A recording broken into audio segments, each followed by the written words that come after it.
지금 추미애 아들의 수사는 재수사 가능성이 상당히 높은 그런 것으로 관측되고 있습니다. 지금 국방부는 추미애 아들 감사에 이 여념이 없느라 대한민국 국민이 총에 맞아 죽고 시신이 불에 탔는데도 속수무책 방관만 했다는 비판을 받고 있습니다. 국방부가 대한민국 국민이 북한군에게 총에 맞아 죽고 화형당하는데도 아무런 손도 쓰지 못하고 그냥 지키만 봤다. 문재인 대통령에게 보고를 했지만 문재인 대통령은 우리 국민을 구하라는 지시도 하지 않았다. 왜 그랬느냐? 자, 현 문재인 정권은 모든 것을 다 잘하고 있고 안보의 위협도 과거 보수 정권의 탓을 하고 있었습니다. 이번에 피살된 공무원의 형 되시는 분, 그분께서 문재인 정부와 국방부의 행태에 지금 피를 토하며 울분을 토하시던데 알고 봤더니 이분 극성 문빠셨군요. 지금 우리 언론에서 그리고 야당에서 집중적으로 문제 제기하는 부분이요. 쉽게 딱 하나만 딱 찍으라고 한다면 10시간이 문제예요. 대통령이 갖고 있는 10시간. 세월호 7시간보다도 무려 3시간이나 더 깁니다. 이 10시간의 기준은요. 대통령이 1차적으로 서면 보고를 받은 시간이 9월 22일 오후 6시 30분입니다. 이 서면 보고를 받은 것도 9월 21일 날 오후 1시경부터 수색 작전이 들어갔으니까 여기서부터 하루 하고서도 5시간, 그러니까 29시간, 거의 30시간이 지나서야 첫 서면 보고를 받습니다. 그리고 이 서면 보고를 받고 나서 말이죠. 그날 3시간 후에 이제는 이 피격을 당해요. 피격을 당해서 불이 태워져서 10시 10분경에 22일 날 밤 10시 10분경에 상황이 일단 종료가 됩니다. 완전히 숨을 이제 거둔 것이죠. 그로부터 대면 보고를 받은 것이 9월 23일 날 아침 8시 30분입니다. 그러니까 이 완전히 불에 타버린 시간 기준 10시에서부터 그 다음날 아침 8시 30분까지 하면 이게 딱 10시간쯤 되는 거예요. 그래서 이 대통령이 이 10시간 동안에는 도대체 뭘 어디서 하고 있었느냐. 요 사이에, 이 시간 사이에 9월 23일 날 새벽 1시경에 대통령의 유엔 종전선언 연설을 해요. 그래서 이 종전선언 연설을 우리 그야말로 공무원이 이 북한에 의해서 만행에 의해서 생명을 잃었는데도 불구하고 종전선언을 할 상황이냐. 이것이 수수께끼 중에 하나이고요. 그 다음에는 이 10시간 동안에는 대통령은 도대체 잠만 자고 있었느냐. 아니면 무슨 보고를 받았고 무슨 지시를 했느냐. 그리고 아무런 왜 연락 조치를 하나도 하지 않았느냐. 이 시간대 가장 중요한 골든타임인데 이 시간을 놓치는 바람에 우리 공무원 생명을 잃는 것 아니냐. 국제상선 통신망도 있고 지금 알고 보니까 국정원과 통전부 사이에 있는 핫라인도 전부 살아있는데 도대체 이런 살아있는 라인을 놔두고 뭐하고 있었느냐. 대통령이말로 국민의 생명을 지킬 수 있는 최고 통수권자의 위치에 있는데 도대체 뭘 하고 있었길래. 더군다나 이인영 통일부 장관이 뭐라고 그랬어요. 새벽 시간이라서 그리고 회의가 2시 반에 끝났는데 보고서 정리하고 6시간이나 갔다. 이런 쪼로 해명을 하고 나섰어요. 우리 생명이 죽는데 대통령이 잠 한심 안 잔다고 대통령의 건강과 생명에 지장이 있습니까? 이거는 정말 열통나게 하는 일 이상의 일 아니겠어요? 자, 그리고 나서 23일 날 아침 8시 반에는 상황이 사실상 모든 게 종료가 됐잖아요. 그러고 나서도 보고를 갖다가 대면 보고를 하고 나서도 24일 날 군 발표할 때까지 하루가 넘깁니다. 왜냐하면 24일 날 오후 5시경에야 처음으로 청와대에서 입장을 발표해요. 용납할 수 없다. 이렇게. 자, 이것이 전부 다 가장 중요한 궁금사항 중에 하나, 둘, 셋, 넷인데요. 정부 당국에서는 그동안에 한 라인이 끊겨서 북한에 통지문을 못 보냈다. 그리고 유엔 종전선언은 이미 유엔에 보냈기 때문에 고칠 수가 없었다. 대통령한테 왜 보고 안 했냐고 하니까는 첩보이기 때문에 정보가 아니기 때문에 보고할 수 없었다. 아니 우리 국민의 생명이 달려있는데 첩보라고 하더라도 대통령한테 현재로서는 미확인된 첩보 수준입니다. 그래서 좀 더 확인하고 추가적으로 후속 보고를 드리겠습니다. 이렇게 하면 되는 거 아니겠어요? 그래서 정부 당국, 청와대, 군에서 발표한 거에 대해서 조금도 이해할 수 없다. 이런 의혹이 꼬리에 꼬리를 물고 있어요. 그러다 보니까 이 KBS는 어떤 방송입니까? 현 정권의 앞잡이 선전 역할을 하는 방송이 청와대예요. KBS예요. 이 KBS도 오늘 밤 9시 뉴스에서 청와대 대응이 적절했냐 이것을 따지고 있어요. 웬일인지 모르겠어요. 세 가지로 나눠서 따지는데 제가 지금 개괄적으로 분석해드리는 것과 마찬가지로 구조 지시 문제, 대통령에 대한 보고 문제, 사건의 공개 문제에 관해서 따지고 있습니다. 그래서 이 KBS 보도 내용을 여러분들께 요약해서 말씀드리면 22일 날 오후 6시 36분에 첫 대면 보고가 이루어지고 3시간 뒤인 9시 40분에 우리 공무원이 북한군에 의해서 피살됩니다. 그래서 첫 번째 첩보 보고 즉시 문 대통령이 구조 지시를 했어야 되는데 왜 구조 지시를 안 했냐 이거예요. 왜냐하면 벌써 6시 36분에 서면 보고가 갔는데 그 3시간 전에 북한이 우리 이 공무원을 딱 접수했다. 요거까지 다 알려져 있는 상황이 있지 않습니까? 요거와 관련해서 대통령이 그때 아무런 지시를 참말 안 했는지 아니면은 서면 보고를 했는데 아무 말이 없었는지 아예 이 서면 보고조차도 대통령이 읽어보지를 않았는지 요런 거를 철저히 밝혀야 되겠다. 이와 관련해서 소 국방부 장관은 제가 직접 지신 말은 없는데 이렇게 국회에서 답변한 바 있어요. 그리고 이 해상에서 실종된 것으로 추정되는 공무원을 북측이 발견했다. 이런 첩보였지 않습니까? 그러면 아무리 첩보라고 하더라도 대통령이 첩보에 대한 지시를 하지 말라는 법이 어디 있어요? 첩보가 중요한 첩보면 대통령이 지시해야죠. 첩보이기 때문에 보고도 안 하고 대통령 지시가 없었다? 이거는 말이 안 된다. 그 다음에는 또 늑장 보고 논란입니다. 문재인 대통령의 대북연 보고가 이루어진 것이 9월 23일 오전 8시 30분인데요. 8시 30분에서 9시까지 노영민 비서실장, 서훈 안보실장이 보고를 했어요. 이것은 우리 공무원이 피살된 후 10시간이 지난 시간입니다. 그래서 이 전날 10시 반에 피살된 첩보가 들어왔고 다음날 새벽, 그러니까 9월 22일 날 밤 10시에 피살, 9월 23일 새벽 1시부터 2시 반까지 관계장관 회의. 자, 그러면은 회의를 열면 대통령한테 이렇게 중요한 상황이 벌어졌으니까 새벽 회의 열리는 거 아니에요? 그럼 대통령한테 이렇게 중요한 일이 벌어져서 첩보에 불과하지만 우리가 대책회의한다. 이거 보고 안 했겠어요? 당연히 보고했죠. 보고했는데 대통령이 제가 보기에는 그 보고를 안 읽었을 수도 있어요. 그래서 이거는 보좌관들이, 참모들이 대통령을 잘못 보좌했고 이거는 대통령도 그 전날 6시 30분에 서면 보고가 됐으면 뭔가 지시를 했어야 된다. 그럼 여기에 관해서 청와대 관계자들은 뭐라고 해명하고 있느냐? 당시 첩보는 조각정보에 불과했다. 확신할 수 없다는 분석도 있었다. 회의가 끝난 뒤에도 첩보를 정보로 확정하지 못했다. 이거는 한마디로 무능의 산 증거다. 예. 그래서 밤새 신빙성을 분석해서 아침에야 보고를 했다는 거예요. 이 얘기는 결국 뭐냐?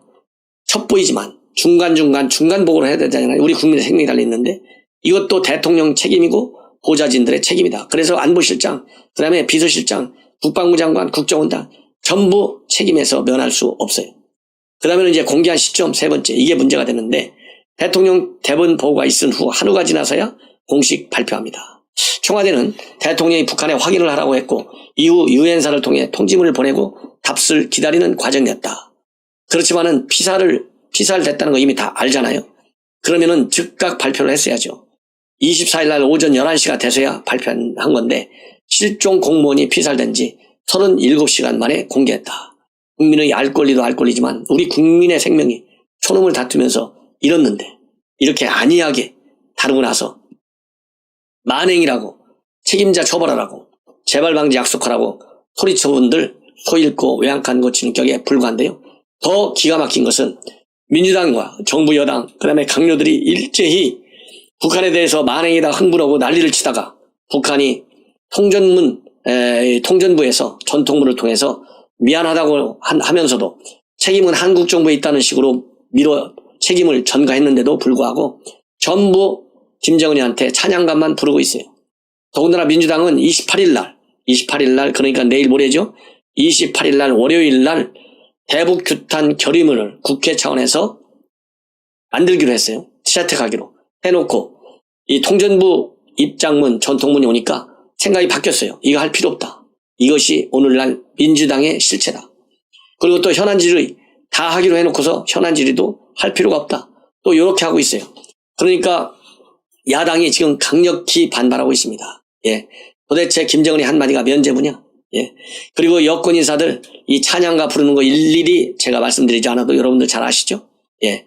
계몽군주라는 말까지 나오고 그다음에 통큰 결단을 했다는 말까지 나와요. 계몽군주는 유시민, 통큰 결단은 정세현 평통수석 부의장의 얘기입니다. 자, 이렇게 되니까, 그리고 이제 야당에서 난리가 나가지고 결국은 내일 청와대 앞에서 주호영 원내대표를 비롯해서 국회의원들 1시간 단위로 청와대 앞 시위를 하기로 했다고 합니다.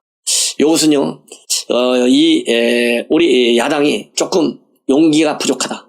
한 명씩 시위할 게 아니라요, 최소한 한 10명씩 10개 조로 나눠서 해야죠. 지금 장외투쟁 하지 않기로 했다. 지금 어디 이게 법으로 돼 있나요? 이거는 아니다. 이건 아니다. 이거는 우리 분노한 민심을 야당이 제대로 흡수하지 못하고 있는 그런 아쉬운 상황이다. 저는 그렇게 말씀드리고 싶어요. 이러다 보니까 야당에서도 이제 정말 강한 표현으로 정부 여당을 비판하고 있습니다. 굉장히 비판이 세고 있어요. 김웅 의원 같은 경우는 페북에서 어린 시절 동네 똥개의 일화를 남겼어요. 주인을 밟기질에 새끼들이 죽었는데도 수박 껍질을 던져주니까 평소에 안 하던 짓거리가 고마웠는지 꼬리를 살랑대더라. 그때는 똥개가 불쌍했고 오늘은 우리가 불쌍하다. 요렇게 지금 비판을 지금 가하고 있습니다. 그리고 이러한 비판과 관련해서 김병준 전 비대위원장, 이 친노 핵심 인사 중에 한 명이었어요. 친노 핵심. 노무현 정부에서 정책실장까지 했어요. 이 청와대 문재인 대통령도 가장 잘 아는 사람 중에 한 사람이죠. 이 김병준 전 비대위원장이 페북을 통해서 북한의 반인륜적 범죄 행위를 규탄하던 청와대와 여권의 태도가 하루 만에 돌변했다. 청와대는 어제 하루 2번이나 김정은의 메시지를 전하는 브리핑까지 했다. 청와대 춘추관에 북의 공보실이 된 듯 착각이 들 정도였다. 그러자 뜻밖의 보급이나도 날아온 듯 정부 내외의 문파 인사들이 일제히 나섰다. 여당 대표는 얼음장 밑에서도 강물이 흐른다고 반색했고, 통일부 장관은 미안하다는 표현을 쓴 것을 두고 북의 변화를 실감한다고 맞장구를 쳤다. 국정원장도 가만히 있지 않았다. 김정은 북한 위원장은 보고하지 못한 것으로 판단한다면서 김정은 면죄부를 발부했다. 이렇게 비판하고 있습니다. 그러면서 이어서 장외 문파는 한술 더 떴다. 어떤 이는 유튜브 생방송 중 희소식이라 쾌재를 불렀고, 어떤 이는 김정은의 통큰 변모를 축혀 세우기까지 했다. 이것은 유시민과 정세현을 얘기하는 것입니다. 그러면서 더 중요한 것은 야만이 정당화되고 있다는 점이다. 화가 나는 정도가 아니라 분하고 분해, 숨조차 쉬지 못할 지경이다. 어렵게 쌓아온 문명의 역사가 다시 내려앉는 것을 느끼기 때문이다. 몹시 분하다. 이를 바로 잡을 힘도 세력도 없는 것 같아서 더욱 그렇다. 이렇게 정말 분노의 목소리로 페북에 실었습니다. 그리고 이 국민의힘 한기호 의원 오늘 해경을 방문했습니다. 한기호, 정정식, 태영호, 지성호, 조태용, TF 소속인데요. 해경을 방문해서 철저한 경위 조사를 당부하고 왔어요. 그래서 오늘 해경을 가보니까 국방부하고 해경하고 서로 연락이 잘 안 된다. 그리고 해경은 청와대로부터 어떠한 구조와 관련해서 지시받은 사항이 없는 것으로 밝혀졌다. 그리고 해경은 실종자가 발생하니까 북한에 교통 문자 방송 보낸 것을 확인했고, 이것을 그런데 북한이 알고 있었는지 없었는지는 정확하지 않다고 해경으로부터 답변을 들었다. 이렇게 얘기를 하고 있습니다. 그러면서 작년 6월 달에 동해상에서 북한 배가 실종됐을 때 우리 한국 정부에 대해서 빨리 구조해서 돌려달라. 이렇게 북한은 요청을 해왔고, 우리 정부는 바로 돌려보냈어요. 그런데 이번에는 핫라인이 있는데도 불구하고 전혀 연락을 하지 않은 거, 이거는 정말 국민의 생명을 소홀히한 것이라고 밖에는 생각이 안 된다. 이렇게 오늘 해경을 방문한 국민의힘 TF팀에서 그렇게 발표를 했습니다.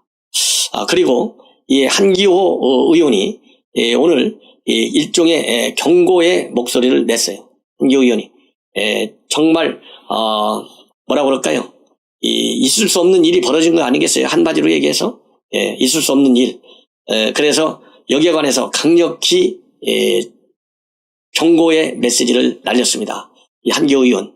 그래서 이제는, 그리고 또 이 동생이 정말 북한 만행으로 생명을 잃었지 않습니까? 이 형도 오늘 울분을 토하는 심정으로 김종인 비대위원장을 비공개로 만났어요. 비공개로 만났는데 이 형이 만난 후에 기자들한테 뭐라고 얘기했냐면, 동생이 NLL 이남 해상에서 상당 시간 필요했다는 점을 굉장히 강조하고서 월북을 계속 주장하면 정부는 월북 방조가 된다. 자기들이 방조했으면서 역으로 동생을 월북자라고 추정을 해버렸다. 예. 여기에 대해서 국방부와 군 당국이 명확한 해명을 요구했습니다. 차라리 남측에서 사살하든지 체포를 했어야 하는데 왜 북으로 넘어가 처참하게 죽임을 당해야 했는지를 묻고 싶다. 격앙된 반응을 보였습니다. 그동안 군이나 국방부 관계자 어떤 사람에게도 연락을 받아본 적이 없다고 합니다. 얼마나 이게 기가 막힙니까? 그래서 오늘 야당 국민의힘 김종인 비대위원장을 만나서 호소를 하고 있어요. 호소. 예. 그 애로사항 호소를 하고 있습니다. 얼마나 참 가슴 아픈 일입니까? 그리고 이 한기호 의원은 국방위 간사인데요. 야당에 두 쪽 전통문에 정신이 혼미해서 감읍하는 문재인 대통령과 여권 정치인들에게 정신 차리라고 경고한다. 혈육을 죽인 살인자의 사과에 감사해야 하는 모습은 역겹다. 예, 요렇게까지 한기호 의원이 경고를 하고 나섰어요. 그리고 향군에서도 천인 공노할 만행을 규탄하고 재발 방지를 위한 특단의 조치를 강구하도록 강구하도록 정부에 촉구를 하고 있습니다. 정말 기가 막힌 일 아니겠어요? 자, 이러면서 말이죠. 북한은 지금 10.10 행사를 철저히 준비하고 있어요. 이 10.10 행사 준비하는 과정에서 그동안 여러 차례 10.10 행사를 계기로 해서 ICBM이나 또는 SLBM 도발을 할 가능성이 상당히 크다라고 하는 것이 미 의회연구소의 보고서를 통해서 나타났고, 또 우리 국내 최근에 원인철 합참의장도 그렇게 국회에서 인사청문회 때 밝혔어요. 그리고 많은 전문가들도 그럴 가능성을 예의주시하고 만반의 준비 대응태세를 갖춰야 된다. 이렇게 지적하고 있는데요. 오늘 또다시 이러한 이 첩보가 날아들었는데요. 조선일보에서 단독으로 입수한 내용인데 한미 군 당국에서는 매우 중요한 새로운 첩보를 입수했습니다. 바로 뭐냐면 신포에서 지금까지는 3,000톤급 대형 잠수함 하나를 건조하고 있는 것으로 그렇게만 파악이 됐었어요. 지금까지. 그런데 오늘 조선일보에서 단독 보도한 내용에 의하면 이 3,000톤급 로미오급 신형 잠수함보다도 훨씬 더 큰 이 로미오급 신형 잠수함 3,000톤급에서는요 SLBM을 3발밖에 장착을 못해요. 합체를 못해요. 그런데 이 새롭게 건조 중에 있는 이 초대형 잠수함의 경우에는 4,000톤에서 5,000톤급에 상당한다. 그래서 SLBM 이 앞에 이 로미오급 개량형은 3발밖에는 탑재를 못하는데 여기는 6발까지 탑재할 수 있어요. 그리고 길이는 무려 90m. 그리고 이 90m나 되고요. 이것은 그만큼 그러니까 또 디젤 방식일 수도 있고 핵 추진 방식일 수도 있다. 이렇게 지금 양 가능성이 다 있어요. 그래서 이렇게 대형으로 6발씩 싣고 미 본토 근접한 거리까지 항행할 수 있어요. 그래서 미국 본토에 대한 직접적인 안보 위협 매우 심각한 상황으로 지금 치닫고 있다. 대한민국 위협한 것은 말할 필요도 없죠. 예, 그래서 이 4,000톤급의 초대형 잠수함, 이것은 우리가 가지고 있는 도산 안창호함보다도 훨씬 크다. 도산 안창호함은 길이가 80m밖에 안 되고 3,200톤밖에 되지 않아요. 그래서 이 신포조선소에서 이 SLBM도 지금 계속 관측이 되고 있는데요. 이번에 발사하게 되면 북극성 3형을 발사할 가능성이 크다. 그리고 작년에는 바지선에서 시험 발사했기 때문에 이번에는 반드시 잠수함에서 시험 발사해야만이 성능 검증을 제대로 할 수 있다. 요런 지금 현재 정보가 조선일보에 보도가 됐습니다. 그래서 지금 현재 북한 당국은 신포하고요. 신포 근처에 있는 마양도를 갖다가 대대적인 SLBM 전략기지로 만들고 있다. 이런 지금 보도가 나오고 있습니다. 그래서 지금 마양도에는 북한이 가지고 있는 잠수함이 총 한 70척 정도 됩니다. 그 중에 20-30% 정도 되는 잠수함 20-30척을 이 마양도에 지금 배치해 놓고 있어요. 그래서 앞으로는 이 마양도와 신포 이 일대를 대대적인 SLBM 전략 거점 기지로 이렇게 확충하려고 하는 그런 이 정보가 지금 나오고 있습니다. 이런 것만 보더라도 우리가 이 북한의 잠수함, 그야말로 이거는 이 사드 완전히 무력화되는 겁니다. 왜냐하면 사드는 고정 배치되어 있잖아요. 북을 향해서 고정 배치되어 있는데 남해안이나 제주 일대에서 쏘아댈 경우에 잠수함이 사드로는 잡을 수가 없어요. 그런 것처럼 우리의 요격 방위 체계가 대단히 말하자면 무실화되는 그러한 위험의 지경에 지금 빠져들고 있다. 이런 말씀을 드리고 싶습니다.